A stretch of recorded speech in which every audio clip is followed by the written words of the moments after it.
ಇಲ್ಲ ಅದನ್ನ. ನಿಜವಾಗಲೂ ಅಂಬೇಡ್ಕರ್, ನೀವೆಲ್ಲ ಬ್ರಾಹ್ಮಣರೆಲ್ಲ ನೀವು ಹಂಗೆ ಮಾಡಿದ್ರೆ ಅಂಬೇಡ್ಕರ್ ಓದಿಸಿದ್ದು ಯಾರು?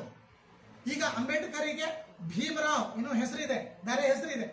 ನಿಜವಾಗಲೂ ಅಂಬೇಡ್ಕರ್ ಆ ಪ್ರಸಂಗದಲ್ಲಿ ಯಾವಾಗ 90s ಪ್ರಾರಂಭದೊಳಗ ಇವನು ಸರಿಯಾಗಿ ಓದಿಸಿ ಸರಿಯಾಗಿ ತನ್ನದೇ ಊಟಕ್ಕೆ ಹಾಕಿ ಇದು ಮಾಡಿ ಓದಿಸಿದವರು ಯಾರು? ಗುರುಗಳು. ಆ ಗುರುಗಳ ಹೆಸರು ಅಂಬೇಡ್ಕರ್.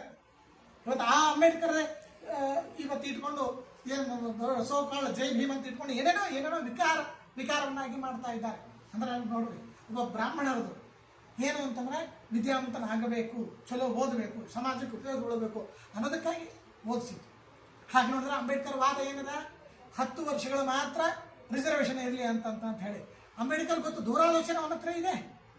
ಆದರೆ ಕೋಲಿತರ ರಿಸರ್ವೇಷನ್ ಇದ್ರೆ ಯಾಕಂದ್ರೆ 10 ವರ್ಷ ಇರಬೇಕು ಅಂತ ಬಂದಿದ್ದು. ಹಾಗಾದ್ರೆ ಅಂಬೇಡ್ಕರ್ ಹೇಳಿರ್ತಕ್ಕಂಥ ಮಾತೇನಿದೆ, 10 ವರ್ಷ ಇರಬೇಕು. ಹಾಗಾದ್ರೆ ಬೆಳೆಸ್ಕೊಂಡು ಬಂದಿದ್ಯಾರು? ರಾಜಕಾರಣಿಗಳು. ಹಾಗಾದ್ರೆ ನೋಡ್ರಿ ಎಷ್ಟಿದೆ. ಹೀಗಾಗಿ ನಾನು ಹೇಳೋ ಮಾತು ಏನು ಅಂತಂದ್ರೆ, ನಮ್ಮ ಶಾಸ್ತ್ರಗಳು ನಮ್ಮ ಇದನ್ನ ಯಾರು ಒತ್ತೋದು ಅಂತಲ್ಲ. ವಿದುರ ಶೂದ್ರರಾಗಿದ್ರು ಅಮಾತ್ಯ ಸ್ಥಾನದಲ್ಲಿದ್ದಾರೆ. ವಿದುರ ಹೇಳಿದ ಮಾತು ಪ್ರತಿಯೊಬ್ಬರು ಕೇಳ್ತಾ ಇದ್ದಾರೆ. ಎಷ್ಟೋ ಜನ ಹೇಳ್ತಿರ್ತಾರೆ ಬ್ರಾಹ್ಮಣ ತಮಸರ ಕರ್ಕೊಂಡೋದ್ದಾರೆ, ತಮಸರ ಮಾಡ್ಕೊಳ್ತಾ ಇದ್ದಾರೆ. ಅರೆ, ಕೃಷ್ಣ ಯಾರು? ಯಾದವ. ರಾಮ ಯಾರು? ಕ್ಷತ್ರಿಯ.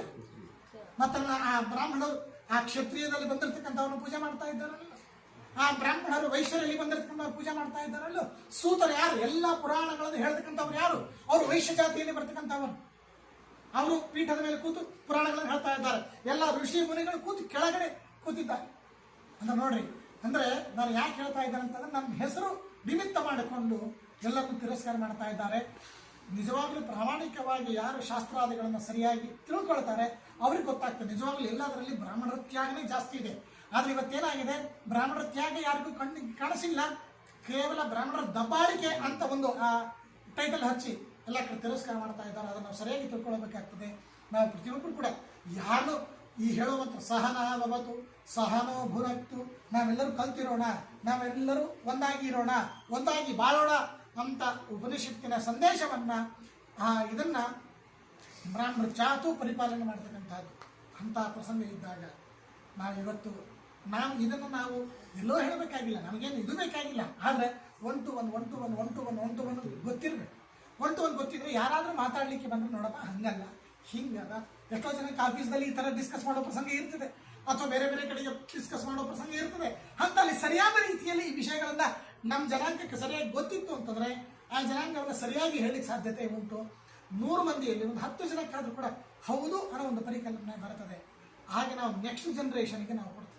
ನಾವು ಇದನ್ನ ಸರಿಯಾದ ಒಂದು ಬೀಜವನ್ನು ಬಿತ್ತಲಿಕ್ಕೆ ಸಾಧ್ಯತೆ ಇಲ್ಲ. ಅಂತಂದ್ರೆ ಇದೇ ಥರ ಹೋಯಿತು ಅಂತಂದ್ರೆ ನಾವು ಏಕಾದಶಿ ಈ ಥರ ನಾವು ಜಾಗರಣೆ ಮಾಡಲಿಕ್ಕೆ ಸಾಧ್ಯ ಇಲ್ಲ, ಏನೂ ಮಾಡಲಿಕ್ಕೆ ಸಾಧ್ಯವಿಲ್ಲ ಅನ್ನೋದನ್ನು ಇದಕ್ಕೆ